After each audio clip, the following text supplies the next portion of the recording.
Nous sommes le mardi 3 août 2021. Bienvenue à toutes et à tous dans le journal télévisé de l'Intelligent TV. Voici les titres. Désiré Douati analyse la rencontre Gbagbo, épouse de prisonniers politiques liés à la crise. Ouattara, Gbagbo et Bédié doivent-ils se retirer de la scène politique en Côte d'Ivoire? La question alimente de plus en plus les débats. À suivre dans un instant quelques réactions d'Abidjanais. À suivre également dans ce journal les réactions des imams Koné Abou, Kouyaté Mohamed Lamine et de quelques téléspectateurs après l'inscription de 8 mosquées ivoiriennes au patrimoine de l'UNESCO. L'Association des élèves étudiants musulmans de Côte d'Ivoire, en abrégé AUMC, d'Abobo, organise la 17e édition du séminaire de formation islamique Sephoris 2021. Ahmed Koulibaly, président du comité d'organisation adjoint, présente l'événement. L'ancien président ivoirien Laurent Gbagbo a rencontré les épouses des prisonniers politiques liés à la crise hier, lundi 2 août 2021.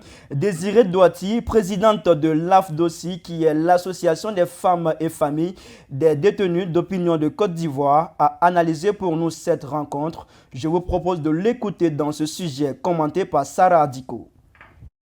Le lundi 2 août 2021, au quartier général du FPI 6 à Cocody Riviera, l'ancien président ivoirien Laurent Gbagbo a rencontré les épouses des prisonniers politiques. Selon Désiré Douati, présidente de l'association des femmes et familles des détenus d'opinion de Côte d'Ivoire AFDOCI, cette rencontre symbolise la commémoration de la liberté et de la victoire de la vérité sur le mensonge. Le président Laurent Gbagbo a toujours été un homme de paix, un homme qui a mis en place un concept qui est aujourd'hui un slogan. Asseyons-nous et discutons. Donc lorsqu'il va vers le chef de l'État et qu'il demande la libération des prisonniers, écoutez, c'est tout à fait normal. Il a dirigé pendant 10 ans, à aucun moment il n'a emprisonné une seule personne, quel que soit ce qui se passait dans le pays. Donc nous ne sommes pas surpris par l'action posée par le président Laurent Gbagbo. Nous lui sommes plutôt reconnaissants. Et c'est ce que nous savons de lui, c'est-à-dire c'est un homme qui est toujours au service des autres. Donc nous pensons que la justice ivoirienne n'a plus sa place dans un dossier politique. Il appartient donc au chef de l'État de prendre une décision politique. Elle a émis son souhait d'entendre le président de la République Alassane Ouattara annoncer une grâce ou une amnistie en faveur des détenus d'opinion à l'occasion du discours à la nation du chef de l'État, alors que Laurent Gbagbo, au cours des échanges, a laissé entendre qu'Alassane Ouattara lui a dit qu'il pense que pour cette fête de l'indépendance, ce n'est pas évident. Alassane Ouattara, Laurent Gbagbo, Henri Koné Bédié, 3 personnalités politiques qui ont marqué et qui continuent de marquer l'histoire de la Côte d'Ivoire. Depuis quelque temps, un sujet alimente les conversations. Il s'agit de leur retrait de la scène politique ivoirienne. Qu'en pensent les populations? Certaines personnes ont accepté de se prononcer au micro de Gérard Ako. Il faut qu'il dégage vraiment parce qu'il y a d'autres générations. Comme on dit, il faudrait donner aussi d'autres chances à certains jeunes aussi de pouvoir émerger. Voilà. On ne va pas rester toujours dans les histoires de Bédié a dit, Ouattara a dit, Gbagbo a dit, on est fatigué même. Donc moi, c'est que là, tout le monde sait. Quand il y a toujours les histoires, ça ne va pas dans le pays. Les 3 ont dirigé, ils ont pris leur temps. Donc on a vu. Alors là, on veut qu'ils se reposent et puis les nouvelles têtes vont venir. Ils sont à cause des nouvelles têtes là pour les guider. La paix soit en Côte d'Ivoire, que ces 3 leaders là puissent s'entendre pour que la jeunesse puisse avancer, c'est tout ce que je vois. Et on a besoin de sages. Et moi, le fait de peut-être pas quitter, mais associer un peu plus de jeunes pour les aider quand même. Mais parce qu'ils ont de l'expérience, ils sauront mieux gérer que quelqu'un qui commence. Donc, Gbagbo n'a rien à prouver. Bédié, Alassane n'ont pratiquement rien à prouver. Ils ont déjà montré de quoi ils sont capables. Donc je pense que s'ils laissent la place aussi à la jeunesse, c'est aussi bonne chose. Nos 3 leaders sont vieillissants. Elles sont vieillissantes. C'est vrai certains diront qu'il quitte la scène. Mais c'est vrai, on ne peut pas donner quand même un pays à un jeune ou, voilà, qui n'est pas outillé, qui n'ont pas vraiment la tête sur les épaules, qui n'a pas les expériences pour diriger un État. Parce que la Côte d'Ivoire, c'est un État. Ce n'est pas un campement. Ce n'est pas une région, ou bien une ville, ou bien un quartier. C'est quand même une nation. Voilà, donc on doit vraiment donner quand même ce pays à vraiment certaines personnes qui ont vraiment l'audace, qui ont la carrure, bien sûr, qui ont la carrure pour pouvoir diriger ce pays, cette patrie. Voilà, voilà un peu mon avis, c'est ce que ils sont vieillissants dans une machine, dans la machine politique, je veux dire. Bon, il faut qu'ils cèdent la place, mais avec pas qu'ils quittent la scène politique complètement, mais qu'ils soient des conseillers, parce qu'on ne va pas rester éternellement dans une chose vieillissante. Voilà, pour moi, ils peuvent être là, mais ils peuvent servir de conseillers et puis bon, placer leur petit qui fait l'unanimité de tous, quoi. Voilà, c'est ce que je pense. En vieillissant, ils n'ont qu'à laisser la place à la nouvelle génération. Parce que depuis des décennies, c'est toujours les mêmes. Aujourd'hui, c'est l'autre, après, c'est l'autre. Donc, vraiment, ils n'ont qu'à laisser la place à la nouvelle génération. Voilà. Et puis, c'est toujours, je suppose que c'est toujours à cause des deux, les trois, là, nous sommes toujours en train de nous frapper. Donc, s'ils s'en vont là, peut-être avec la nouvelle génération, ça va aller. Moi, de l'âge, on oublie beaucoup de choses. Aujourd'hui, la Côte d'Ivoire, on a besoin de la jeunesse. Pourquoi la jeunesse? Ce n'est pas la guerre. Bédié, Alassane et Gbagbo, ce sont nos parents aussi. Ce sont enfants de quelqu'un aussi. Ce sont aussi parents de quelqu'un. Les Ivoiriens, on n'est pas fatigués de la guerre ou pas. On a besoin d'une certaine liberté, que la jeunesse prenne le pouvoir en main pour une continuité durable. Parce que quand le pouvoir est dans la main des doyens, ce sont tous nos papas. Bonne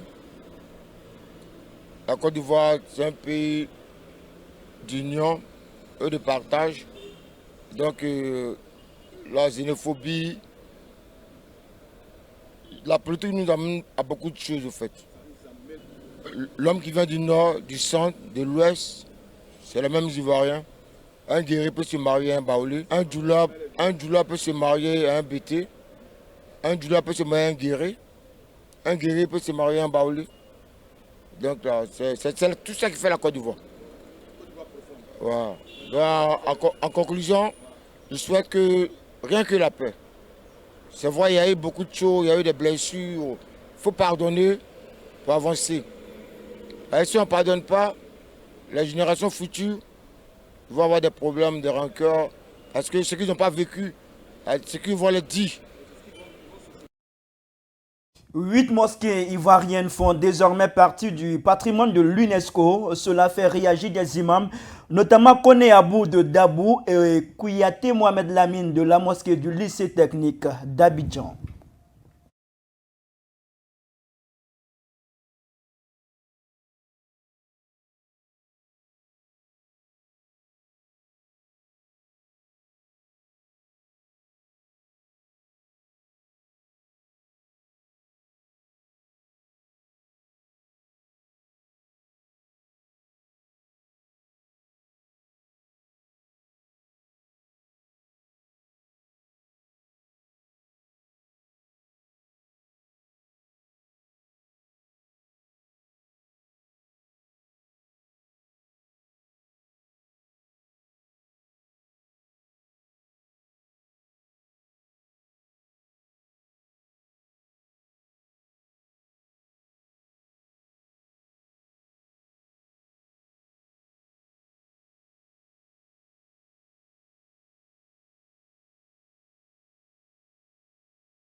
Les imams, il intéresse aussi les fidèles musulmans. On écoute l'avis de quelques-uns dans ce micro-trottoir. Bon, je pense que l'initiative de l'UNESCO est une bonne initiative dans la mesure où elle contribue à l'épanouissement des mosquées. Il faut dire qu'il y a, c'est sûr, des problèmes internes qui affrontent certaines mosquées. Il y a certaines mosquées qui sont confrontées à des problèmes quotidiens, notamment le problème de factures d'eau, de factures d'électricité. Et puis, choses comme on appelle le salaire aussi des dirigeants de la mosquée. Je vais parler des guides religieux, les imams. Donc, si tout cela peut être amélioré par, prise en charge par l'UNESCO, je pense que ce serait le bienvenu. Vraiment, ça ne pourra que augmenter le plan d'épanouissement de nos guides religieux, ainsi que les fidèles aussi. Voilà, donc je pense que c'est une bonne initiative, c'est à saluer, c'est à féliciter. En tout cas, je trouve que l'initiative, c'est bienvenu et c'est une très bonne idée d'avoir pensé à nos mosquées pour pouvoir les prendre aussi en charge. En tout cas, c'est très bon, c'est une très bonne idée. Voilà, je les encourage et puis bon, j'encourage toutes les mosquées où vous allez passer, que les gens y participent parce que c'est très bon. On n'avait pas encore vu ça. Bon. Prendre déjà la mosquée en charge, c'est déjà une bonne idée. Parce qu'il y a beaucoup de mosquées au jour d'aujourd'hui qui veulent faire beaucoup d'activités mais qui n'ont pas suffisamment de moyens. Mais si UNESCO vient en appui pour leur donner encore plus d'avantages, pour qu'ils puissent prendre beaucoup de choses en charge, je trouve cela une très bonne idée. Je pense que l'initiative est très bienvenue parce que l'islam, c'est vrai, aujourd'hui connaît une expansion qui est admirable, qui est même à féliciter pour ainsi dire. Et quand c'est comme ça, il va sans dire que les problèmes aussi sont multiples. Parce que plus il y a de gens, plus il y a de problèmes qui se posent. L'initiative est à saluer. Il faut trouver des gens appropriés, c'est-à-dire des gens aptes à collaborer avec les responsables de l'UNESCO de manière à propager les bienfaits qu'ils veulent nous apporter. Je pense que ça, c'est une bonne idée. Des interlocuteurs fiables pour pouvoir discuter sainement avec l'UNESCO.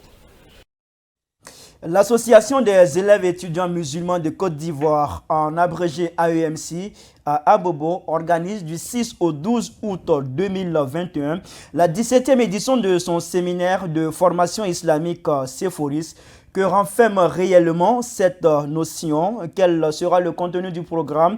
Des réponses dans cet élément.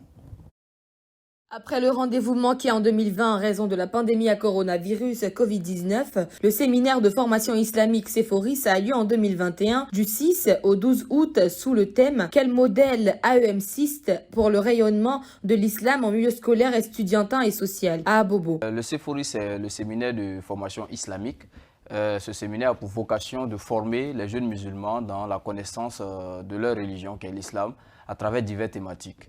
Et au-delà de la formation islamique, il y a également d'autres formations qui sont données, notamment des formations académiques, des formations managériales, qui effectivement viennent pour renforcer les capacités de ces jeunes pour qu'ils soient vraiment des modèles au sein de la société.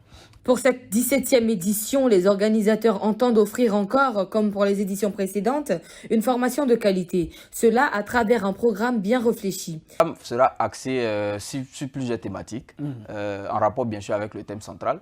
Et les thématiques les plus essentielles seront les thématiques basées sur le fiqh, par exemple la jurisprudence. Comment former les jeunes à bien connaître leur religion, à bien prier correctement. Donc on va parler des notions de purification interne et externe et les notions de prière, de prière correctionnelle, comment corriger une prière lorsque on est en erreur et tout. Donc il y aura toutes ces thématiques, mais au-delà, comme je l'ai dit tantôt, il y aura également des formations sur l'hygiène corporelle par exemple. Et ça c'est l'innovation au thème de la formation parce que aujourd'hui, rares sont les jeunes qui savent effectivement prendre soin de leur corps. Donc il y aura ces formations également, mais au-delà de tout, il y aura également des formations managériales, par exemple comment prendre la parole en public, donc des cours d'art oratoire et tout ce qui va avec. Pour une organisation parfaite de ce séminaire, Ahmed Koulibaly appelle à l'aide des personnes de bonne volonté, ce pour permettre au comité d'organisation de disposer de moyens conséquents pour faire face aux dépenses qu'impose la tenue de ce séminaire. Soulignant que le séminaire de formation islamique est un événement faisant partie du programme d'activité des 3 sous-comités d'Abobo de l'Association des élèves et étudiants musulmans de Côte d'Ivoire, AEMC. Il a lieu chaque année pendant les vacances scolaires et le coût de la participation s'élève à 5 000 francs CFA pour chaque séminariste. Ainsi prend fin ce journal télévisé de ce mardi 3 août 2021. Merci à toutes et à tous de votre fidélité au programme de l'Intelligent TV qui, je rappelle, sont disponibles sur l'ensemble de nos plateformes de diffusion. Bonne soirée à vous.